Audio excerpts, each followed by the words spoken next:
Hey, what's up everybody, salut les voyageurs. I've been back in France for a month now, and honestly, it's been the reset I needed, even though it's been chaotic, but the break is over. I'm about to pick up my bag and leave again. Looking back, 2025 was a year of incredible paradoxes. On one hand, the project reached heights I never imagined. 6 million views on YouTube, just recently 10,000 subscribers on the day of the new year, and a nomination for a UNESCO prize for peace with sport. I didn't take home the trophy for that one, but being recognized and being nominated by the IGF itself was a victory already. And now, in just few weeks, during the Paris Grand Slam, I will be there for the IGF award where I'm nominated for the project of the year. So I'm making this video, it's not like usual video, but I've been doing a video like that lastly, and you guys liked it when I just come to talk pretty much face to face with you.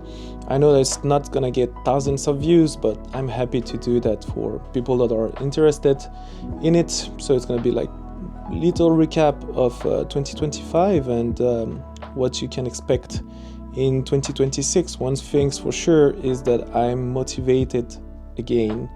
Like, I never lose motivation, but there's always like up and down, and right now it's very big. So I was talking about the good thing, the nomination, but on the other hand, the road has been tough because we didn't hit the all or nothing funding goal. Because of that, that fund is back to zero. Remember, it's the emergency fund that I tried to do, and we got something like 800 euro that went back to zero. But motivation, I'm human, you know, I have my low moments, as I said, and the stress of balancing the humanitarian mission of this project with the reality of being a creator, of being a teacher also is real. But I've always promised to give this my absolute best, and that's exactly what I'm doing. I have 54 countries in the book, and 143 still to go. You know, I don't really like actually to count like that. It's important for trying to grab attention and sponsor, but every country, every place, every month is different stories, and that's much more important than just numbers. You know, I have friends, people that I value like family in all of those countries, so I'm really grateful. The mission doesn't stop just because the bank account is empty, because this is pretty much what it is right now. Before I head to the next destination, I want to share the story of this past year. The successes, hard to say, the failures, and the plan for a very different 2026, I hope. Let's talk about the reality of 2025. On the surface, it looked like a victory lap. We had a huge success in Japan, the content was performing, like 6 million views on YouTube. The community was growing, got 10,000 subscribers just recently. But beneath that, the engine was struggling. The tour through Asia was a major reality check. I visited many developing countries before, and I knew exactly what to expect. I never expected donation from these regions. In fact, I find that those with the least actually are often the ones that give the more. My mistake was thinking that by this time, after 4 years of traveling in the project, I would be financially stable enough to cover it. The lack of funding during that leg hit hard. I actually had to cut the Asian trip short and return in Europe, exactly in France. The money trouble simply became too much to manage. Then there was the trip to Russia. I knew it was a delicate move, but I believed deeply in the non-political soul of sport. On the ground, the project was perfect. Pure judo, pure human connection, but the price was high. I lost one of my oldest, most important sporter because of that trip. To lose that level of trust and support over a mission of peace was a massive blow to my moral. It was incredibly sad to see a long-term bridge burn while I was trying to build a new one. But in this life, when one door closes, the community opens another. And even if the community wouldn't, my philosophy is, I was talking about that in the last video, in one video before, that if someone closed the door, I would take the window, always. When I was robbed, for example, in the Philippines, losing about 500 euro because they took the camera and like different gears, I saw the best of humanity. People gathered together, both locally and online, to help me recover what was lost.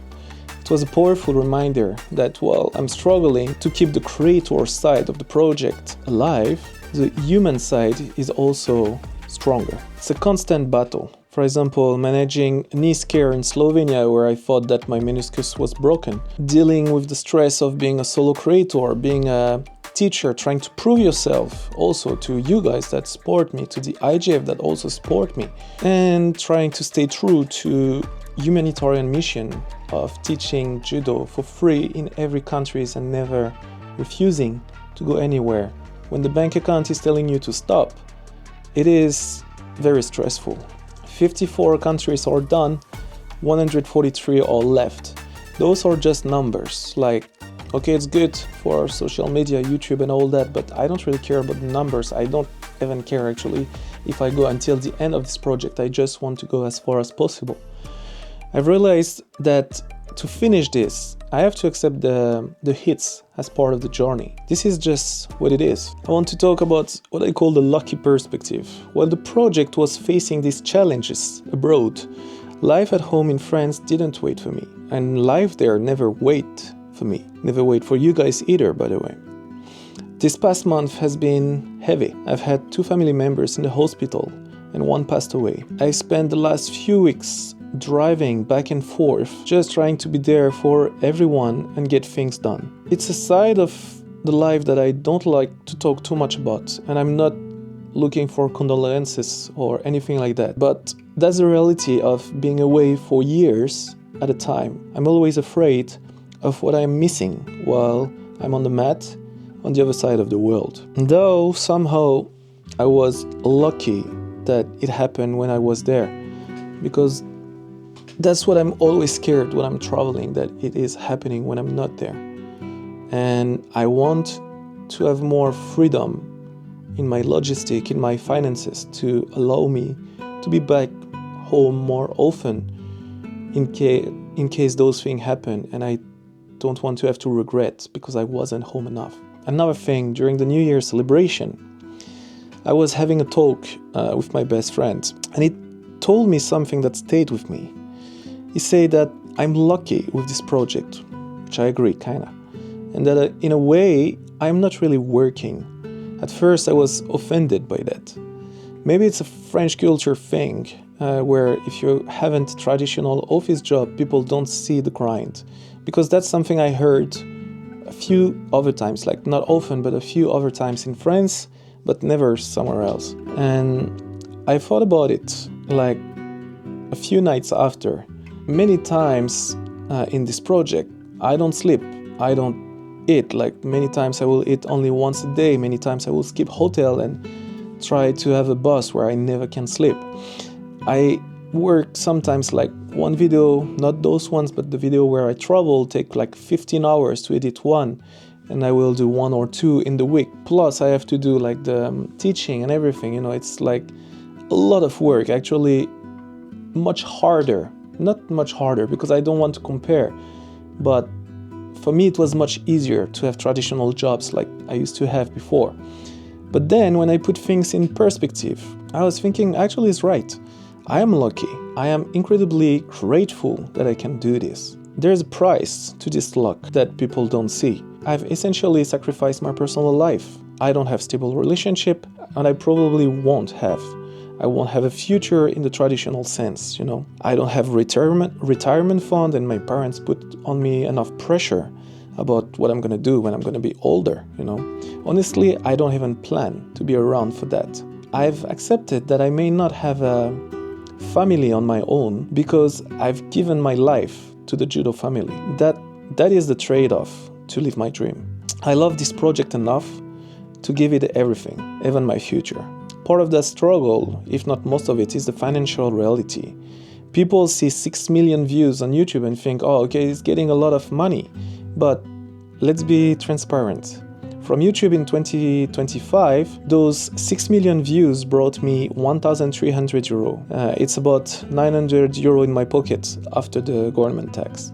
It helped, but it doesn't even cover a month of expenses. The donation, I have received about 10,500 euro this year, and I'm very grateful again about that. This is the main source of income that I get from that project. It covered about 50% of the yearly expenses. When you see those numbers, you realize why the emergency fund was so important. Reaching €0 on that fund, since it all went back, wasn't just a fail. It is a sign that I need to find other source of income quickly. if I want to keep the project free. But I know that I might be struggling, I might be sacrificing a normal life, but I'm doing exactly what I want to do, what I never imagined I could do. I've been coaching at the Olympic of Paris, and very soon, in 1 month, I will be again in Paris Grand Slam somewhere, walking as an IGF member, and all that. I'm so grateful for this. I was going there since I'm a kid. Being part of this now is just so big for me. So where do we go from here?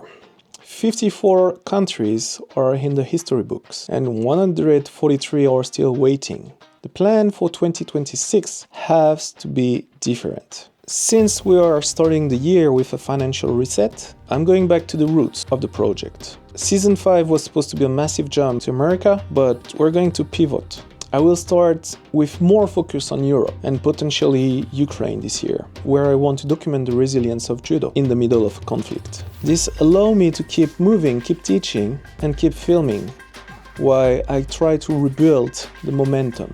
Basically, I'm back in France, in Europe, since something like 5 months, and now in France since a little bit more than 1 month. So I lost many people, also because of the video in Russia.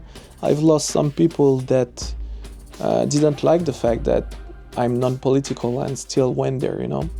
So I need to build back momentum, getting new donation in order to be able to keep doing this project. But before I leave for the long haul, there is a major milestone coming in February I was talking about, the Paris Grand Slam. As I mentioned, I've been nominated for the IGF Project of the Year award.